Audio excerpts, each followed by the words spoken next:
hebat. Dia ni menguasai mana angkatan tentera Mesir pada masa tu berada di bawah arahan Zahir Baibars. Dia kata A lah, dia kata B lah. Mana dia ni mampu untuk menggerakkan tentera-tentera dia tanpa ada penentangan. Sultan Saifuddin Qutuz kalau bagi arahan kadang-kadang tentera dia tak patuh. Tapi bila Zahir Baibars bagi arahan, dia mampu untuk dipatuhi. Itu kelebihan Zahir Baibars.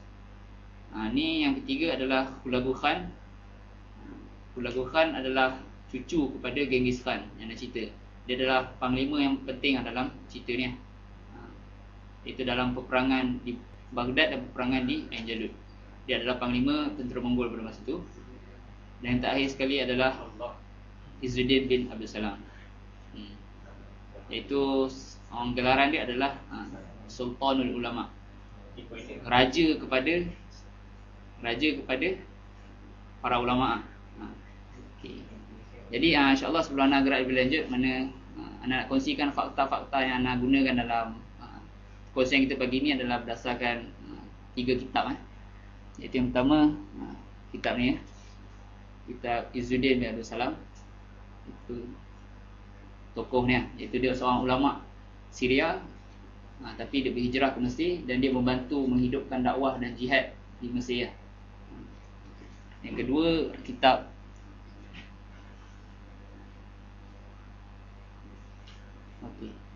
kedua adalah kitab ni, iaitu Kisah Tatar. Ni sejarawan Mesir, Dr. Gharib Sinjani. Sejarawan Mesir, jadi boleh, siapa yang berminat boleh beli Gharib Sinjani. Dan terakhir sekali Abtal Fatul Islami, maksud pahlawan-pahlawan pembukaan Islam. Okay, ini fakta-fakta yang anda cuba dan pada masa sama anda rujuk juga internet. Mana dapat buku Inggeris, mana ada beberapa panggil khilaf antara sejarawan barat dan sejarawan Islam. Tapi anda utamakan fakta daripada sejarawan Islam. Internet nanti cerita belakang. Okey, ni anda cerita Tatar kan. Mana siapakah Tatar yang anda cerita tadi? Mana anda ada satu video nak kongsikan. For nearly 300 years, they ruled the largest continuous land empire in history. Twice the size of Caesar's Roman Empire. Longer lasting than Napoleon's. As world-shaking as Alexander the Great's. They are the Mongols, the fury that rolls like a storm out of the steppes. In the early 13th century, the Mongols pioneer a style of warfare unparalleled in cunning and cruelty, and so revolutionary, it still inspires military strategists today. Sweeping east and west, destroying everything in their path, they shatter the old world order and carve a new course of history.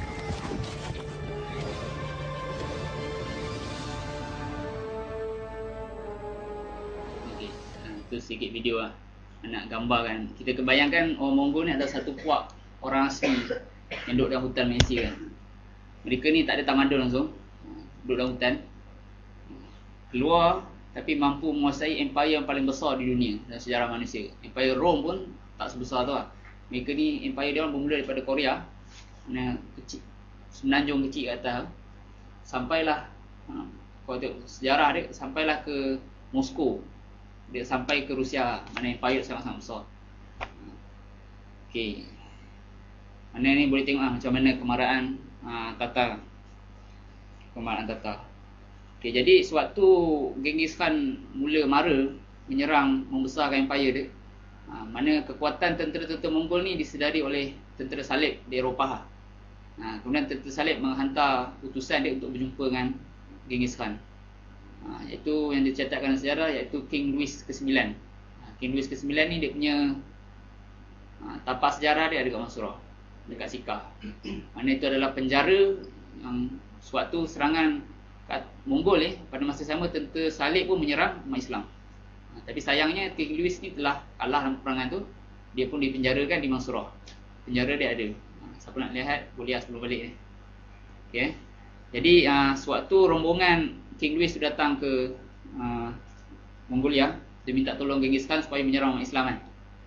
Sewaktu tu Genghis Khan dia kata dia nak serang umat Islam, dia tengok nak serang umat Islam kena serang Baghdad.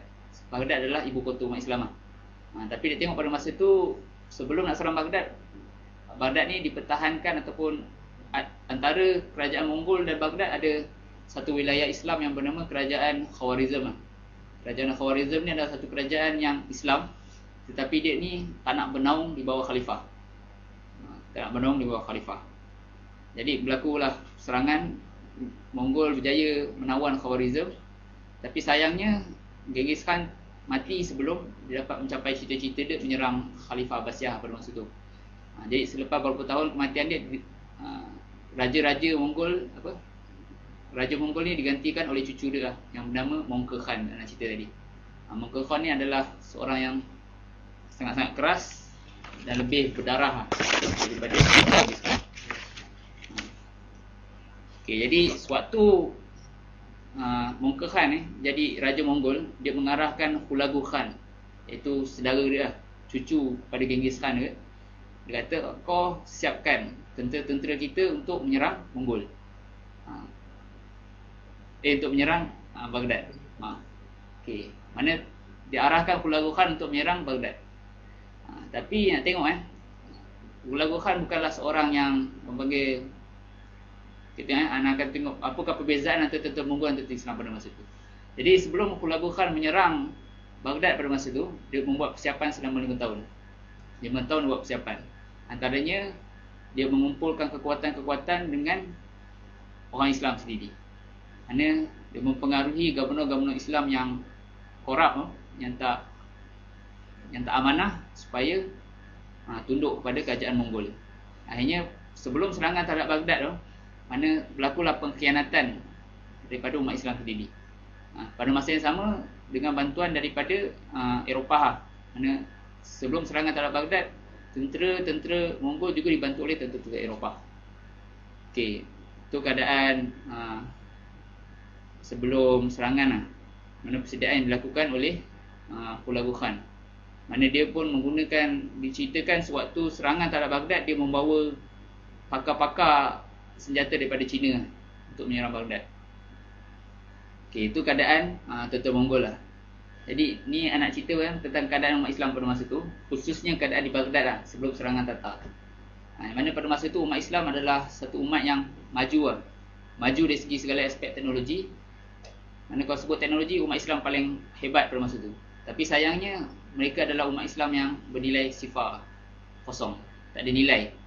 Sebab apa? Umat Islam pada masa tu anda bahagikan kepada 4 golongan. Iaitu yang pertama, Khalifah.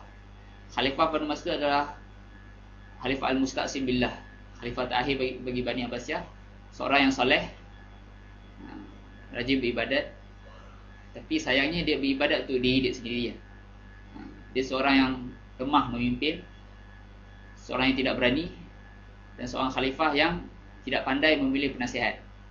Kenapa sejarah kata dia tak pandai memilih nasihat? Sebab apa? Penasihat nombor 2, penasihat utama kepada khalifah adalah seorang Syiah yang bernama Muayyuddin nama dia. Khalifah juga seorang yang sukakan hiburan. Mana situasi umat Islam pada masa tu, bayangkan ketua negara seorang yang tak serius seorang yang tak serius untuk berhadapan dengan satu peperangan yang sangat hebat. Itu kerajaan khalifah. Dan kedua, bagaimana kerajaan Islam pada masa itu adalah satu kerajaan Islam yang sangat-sangat zalim dan mencuri duit rakyat Mana pembesar-pembesar negara sibuk mengumpulkan kekayaan. Dan kemudian keadaan tentera Islam, walaupun nak cerita tentera Islam pada masa itu adalah tentera Islam paling kuat di dunia pada masa itu, tetapi dengan pengaruh Syiah yang ada pada kerajaan Bani Abbasiyah pada masa itu Muayyuddin telah hasil nasihat daripada Hulagu Khan. Dia meminta supaya Muayyuddin mengurangkan kekuatan tentera Abbasiyah. Mana diceritakan dalam sejarah sebelum serangan Baghdad, kata Baghdad, jumlah tentera Islam yang tahankan Baghdad adalah seramai 100,000 orang. Sewaktu serangan, jumlah yang ada hanyalah seramai 20,000 orang. Mana pergi tentera-tentera ni? Mana tentera ni telah disibukkan untuk membina istana-istana, bina taman-taman yang indah di kota Baghdad. Tentera disibukkan benda itu. So yang pertahanan Baghdad hanya 20,000 orang. berbanding Mongol ramai